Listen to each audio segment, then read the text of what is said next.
Welcome back to another video from the series Best Commander in Blank, which I haven't done in a little bit just because of all the Final Fantasy stuff. And today we're in Edge of Eternities, EOE. This is Selesnya 1/1 counters. The point of this series is kind of just to make, or like figure out what commander that was printed in this set is probably the strongest, or one of the strongest, and not just the most popular.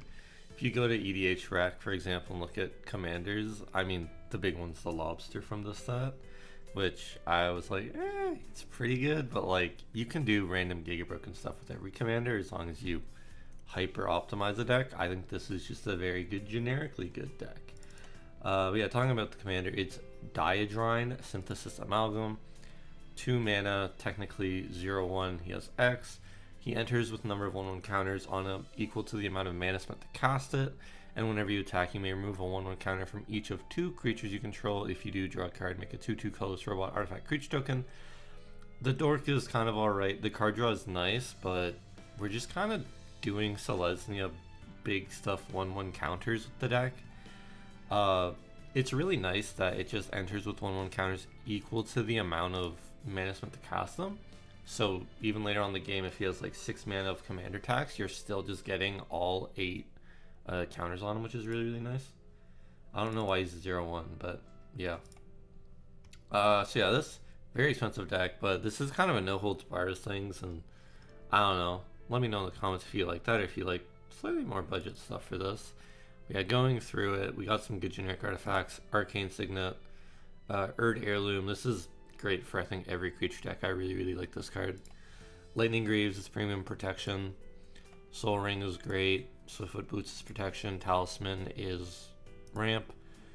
Earth Crystal, this is a 1/1 counter doubler for 4 mana, and it can also distribute 1/1 counters to creatures, so that's nice. Great Henge is just kind of like a super broken card. I think you play this in every green deck. Maybe not like a token deck, but anything where you can cheat on the cost effectively. I think this card is so good. It's 2 mana. It's a 2 mana rock for essentially 2 mana.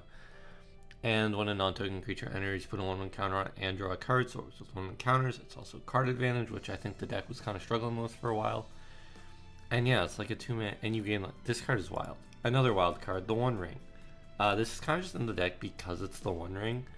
I think you can get away with not playing this card, but I think you probably play this card in most decks. Period. It's just, it's kind of expensive. It has gone down, but. And then the Ozolith. Whenever a creature you control leaves the battlefield, if it had counters on it, put those counters on the Ozolith, and at the beginning of combat, you can move counters from the Ozolith onto a target creature. So essentially, a big guy with 1/1 counters dies, the Ozolith gets those counters, you go to combat, you put those counters on something else, and then that's just as big. Again, super duper good card, just it's really expensive, which is a lot of cards in this deck, unfortunately. Some cards, though, not expensive, like Asban Falconeer. Each creature you control with a 1/1 counter on it has flying. This is just good because almost all your creatures are going to have 1/1 counters on them. So just having a bunch of flyers, pretty good. Einok Bondkin, this is the same thing. Creatures with 1/1 counters have first strike, so good for combat. Arwen Weaver of Hope, each other creature you control enters the battlefield with a number of additional 1/1 counters on it equal to Arwen's toughness. So you start putting counters on this, and all your creatures are coming in with more than 1, but by default it's 1, which is just nice for your commander to get the card advantage guaranteed. Biophagus is a mana dork, and when you use the mana to cast a creature, it enters with an additional 1/1 counter on it. It's nice. Again, just kind of 1/1 counter stuff. This card also really expensive. 2 mana 1/3 mana dork that gives counters. It's from Warhammer 40k, which is probably why. Bristly Bill. This card is wild. Landfall, put a 1/1 counter on a creature. You can also pay 5 to double the number of 1/1 counters on each creature you control. So it's a mana sink later on in the game. It's a 2 mana 2/2. Landfall, makes counters every turn. Really, really good. Burke, Long Year of the Law. Vigilance, when it enters, put a 1/1 counter on each of the 2 target creatures.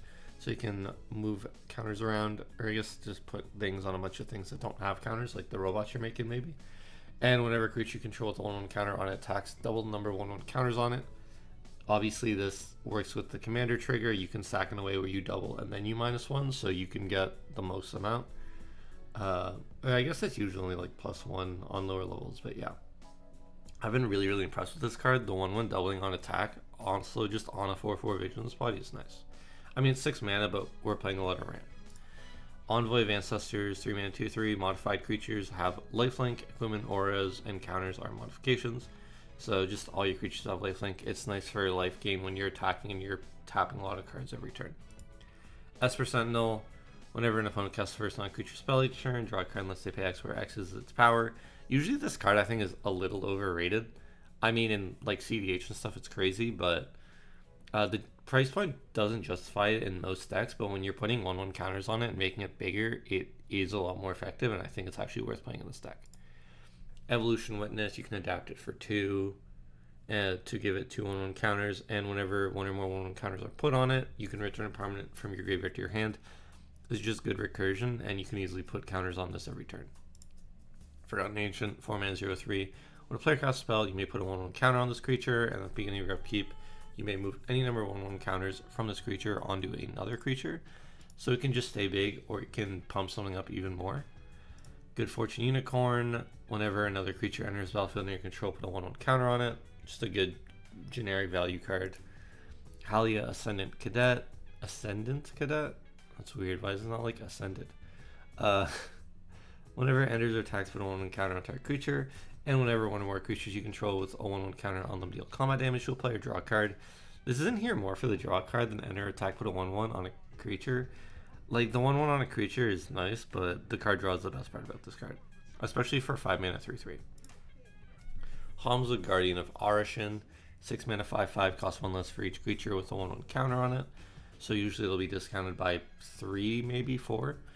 And when each creature you control costs 1 less to cast for each creature you control with a 1/1 counter on it, just lets us cheat on cards, because our curve is probably around like 4-ish, so it's not bad. Cloning Hydra, 5 mana 0/0, enters with 4 1/1s, and whenever it attacks, double the number of 1/1 counters on each creature you control. So this card is just like, you're doubling so much. It's crazy in this deck. Kutzil, your opponents can't cast spells during your turn, which is nice kind of protection, silence effect. And whenever one or more creatures you control, each with power greater than its base power, deal combat damage to a player, draw a card. So this is again just kind of card advantage, because yeah, the deck struggles with it. Lanor, Autumn Sovereign, 4 mana 0/4. Beginning of combat on your turn, put a 1/1 counter on up to 1 target creature you control. Then if you control 3 or more creatures with different powers, draw a card. It's card draw. It also puts 1/1 counters on creatures for you, and you can kind of choose and get the card draw, which is nice. I think this card's pretty good in the deck. Mana Gorger, Hydra, trample, never play cast spell with 1/1 counter on Mana Gorger. This is just a way to rack up counters, which is nice for your commander effect, and it can get big if someone's playing like a combo deck, or you know, some type of like Is It Prowess deck. Metastatic Evangel, whenever another non-token creature enters the battlefield under your control, proliferate. Obviously proliferating is really strong when all your creatures are trying to have 1/1 counters on them. But yeah, I like this card a lot. I think it's pretty good. Ouroboros is a new EOE card. At the beginning of combat on your turn, put X 1/1 counters on each creature you control, where X is this creature's power. So you pump this up, and then you're giving at least 1, if not like 3 or 5 or however many counters to each creature, which just snowballs out of control. Patrolling Peacemaker, 3 mana 0/0, enters with 2 1/1 counters on it, and whenever an opponent commits a crime, you proliferate. Obviously, committing a crime is they target something that they don't own, or graveyard or hand or whatever. It's a really good proliferate card, and in higher interaction pods, you just proliferate a lot, which is nice. Shalinda Yevon Acolyte, 2 mana 2/2. Whenever another creature you control enters, put a 1/1 counter on that creature if its power is less than Shalinda's. Otherwise, put a 1/1 on Shalinda. So either way, whenever you're casting a creature, you are just getting 1/1 counter on board, which is good for your commander. Sovereign Okenek Ahau, Ward 2, and whenever it attacks, for each creature you control with power greater than its base power, put a number of 1/1 counters on that creature equal to the difference. So you're almost like just doubling your 1/1 counters every turn. And I think it's pretty good body, Ward 2, which is nice as well. On to the enchantments, obviously some really strong ones. Because we're playing high power, I have just been putting game changers, like, the One Ring. But yeah, Aura Shards is another one. Whenever a creature enters the battlefield under your control, you may destroy target artifact or enchantment. I think this card is alright. I don't actually think it's that crazy, but it really depends if opponents are playing artifact or enchantment decks. If they are, this card is very good. If not, it's a little bit worse, and you can kind of just skip it on playing it. Branching Evolution, 3 mana, if one or more 1/1 counters would be put on a creature you control, twice that many 1/1 would be put on that creature instead, so 1/1 counter doubler. Communal Brewing, I'm actually like really high on this card. I played it a few times and it feels really good. So whenever it enters any number of target opponents, each draw a card, then you put an ingredient counter on it, and then you put ingredient counters on it equal to the number of players that drew a card this way. So in a 4-player pod, you're just letting everybody draw one, all your opponents draw one, and then putting 4 counters on it. And then whenever you cast a creature spell, that creature enters with X additional 1/1 counters on it, where X is the number of ingredient counters on a Communal Brewing. Obviously, this also works really well with Proliferate cards, because you can just keep making them big. But by default, having a 3-mana enchantment that say all your creatures enter with +4/+4 on them is super duper good. Garruk's Uprising, whenever it enters, if you have a creature with power 4 or greater, draw a card. They have Trample, and whenever your creature with power 4 or greater enters, draw a card. It's card advantage, and it's Trample, which lets you do finishers with your big stompy counter cards. Loading Zone, 4 mana, if one or more 1/1 counters. One or more counters will be put on a creature, spacecraft, or planet, twice the amount are put on it instead, and it has Warp 1, which is nice. So you can play it out early, double the 1/1 counters on your commander, and then, or double the counters from something attacking, and then play it on a later turn with the spare mana that you don't need anymore. Again, really like this card. It doubles counters, which is really nice. Resource Defense, 3 mana, whenever a permanent you control leaves the battlefield. If it had counters on it, put those counters on target permanent you control, and you can pay 5 to move any number of counters from target permanent you control to another target permanent you control, which is nice. That's also at instant speed, if you need it for like combat tricks. But yeah, this is like a mini Ozlith, just a little less flexible, or maybe a little more flexible. I don't know. Smothering Tithe, it's a game changer. It's kind of ramp, and we're playing a few X spells, so might as well play it.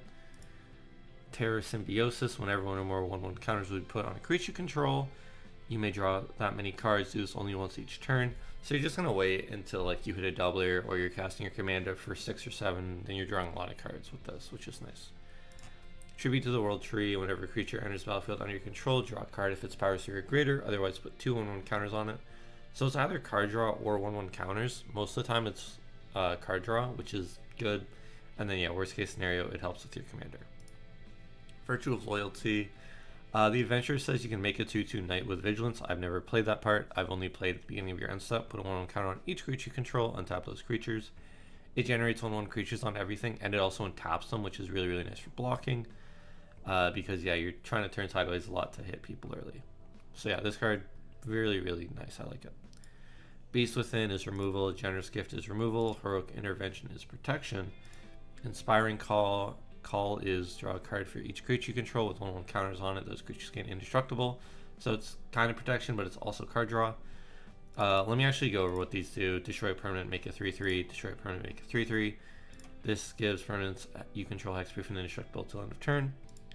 And then yeah, Path to Exile a creature, they get a basic. Return to Wildspeaker. This is usually just draw cards equal to the number of power among non-human creatures you control. You can also buff all your non-humans by +3/+3, but it's mainly card draw.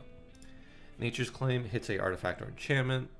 Silk Guard is put a 1/1 counter on each creature of up to X target creatures, and then Aura's equipments and modified creatures gain hexproof until end of turn. This can just give all your guys hexproof, which is nice. Snakeskin Veil, 1 mana, put a 1/1 on a creature, it gains hexproof, so again, kind of just protection. Stroke at Midnight, it's like Generous Gift or Beast Within, except it hits non-land instead of anything, and they make a 1/1 instead of a 3/3. I like this card a lot. Swords, exile a creature, they gain life equal to its power. T-Prof, this is high power BS kind of card. Until your next turn, life total can't change. You gain protection from everything. All permanents you control phase out, and then you exile this card. Thank God. We'll cover lands last because they're not that important. On to the sorceries. A lot of just board wipes and ramp. So just get a basic onto the board and one into your hand. Show creatures with no counters on them. Obviously in a 1/1 counter deck, this is really good. Against another deck that's playing a lot of counter stuff, this is not as good, but we have a few other, like Farewell. You can exile our artifacts, creatures, enchantments, or graveyards. Farseek is get a Plains, Island, Swamp, or Mountain, put it in the battlefield tapped. Put Alma's Reach, 2 basics, reveal, put 1 on the field, 1 in your hand. Nature's Lures, get a forest, put it on the battlefield. Rampant Growth, get a basic, put it on the battlefield. Rich cards Expertise, draw cards equal to the greatest power among creatures you control, so similar to Return the Wild Speaker. But then you may cast a spell with mana value 5 or less from your hand without paying its mana cost. So then you can just cheat at something for 1 extra mana at sorcery speed instead. 3 visits, get a forest, put on the battlefield. And then shuffle. Vanquish the Horde. Usually just white, destroy all creatures because it costs 1 less for each creature on the battlefield.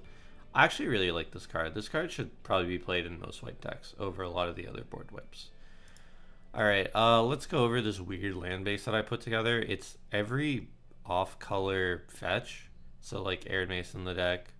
Yeah, the big thing is we're playing a lot of the off-color fetches, even in 2-color, just to lower our deck amount and like hit less lands.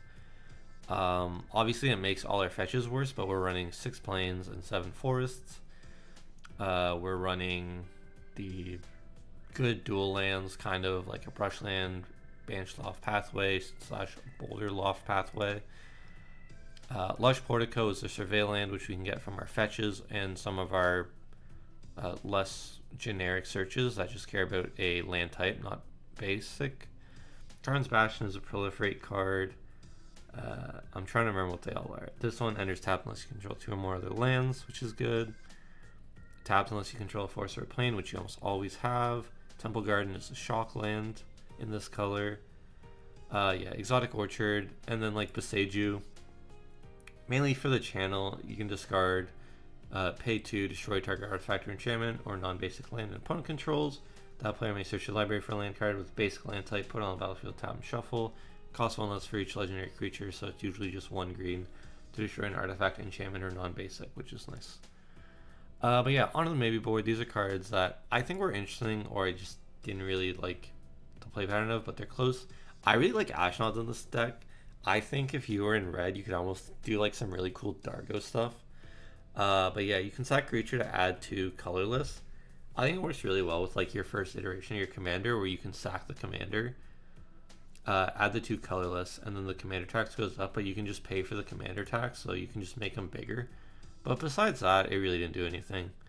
Gathar's Crusade, whenever a creature enters the battlefield under your control, put a 1/1 counter on each creature you control. Obviously this is good, but I don't think the deck goes wide enough for this to be good enough to play over some of the other cards. Cosmic Grand Zenith, whenever you cast check and spell, you can either make 2 1/1 white humans or put a 1/1 counter on each creature. I like this, but again, you need to see a draw engine to be casting 2 spells each turn, I think, for the most part, so I'm a little icky on this card. Evo Sage, Landfall, Proliferate. Again, this is a good Proliferate card, but it's like at most 2 lands a turn, and it's, I'd rather just like the more generic Proliferate stuff. Generous Puff, I kind of liked, but so yeah, whenever 1 or more 1 counters are put on Generous Puff, put a 1 counter on each other creature you control. This ability triggers only once each turn. It's restricted to once each turn, and like, I don't know, just again, not playing enough creatures for this to justify being good enough. Seeing the Gathering, this is, you can choose 5 paws worth of modes. I'm not actually sure what the paw is like called as a resource, but you can put a 1/1 counter on a creature, gains vision with trample, pay 2, choose an artifact or enchantment to draw permanents of the chosen type, or pay 3, draw cards equal to the greatest power among creatures you control. Typically this is draw and then put 2 1/1 counters on something. I mean, maybe hitting artifact or enchantment into specific decks is good, but you're playing a lot of artifacts and enchantments, so you might not want it. Shalai, Voice of Plenty. This just gives everything hexproof, which is nice, and you can mana sync to put 1 counters on each creature. But the mana sync is a little niche because it's 6 mana, which is so much, and I mean the hexproof is good, but this is kind of just like a removal magnet whenever I play it, so Solar Array, I think is really cool. Add 1 mana of any color. When you next cast an artifact spell this turn, that spell gains Sunburst, so if it's a creature, it enters with a 1/1 counter on it for each color of mana spent to cast it. Otherwise, it enters with that many charge counters. I think this is really cool, but I'd have to play way more artifacts. It's super good with the commander. You just like name red, it enters with 3 more 1/1 counters on it than the casting cost, which is nice. But besides that, not enough artifact creatures to be playing for the 1/1 counters to matter.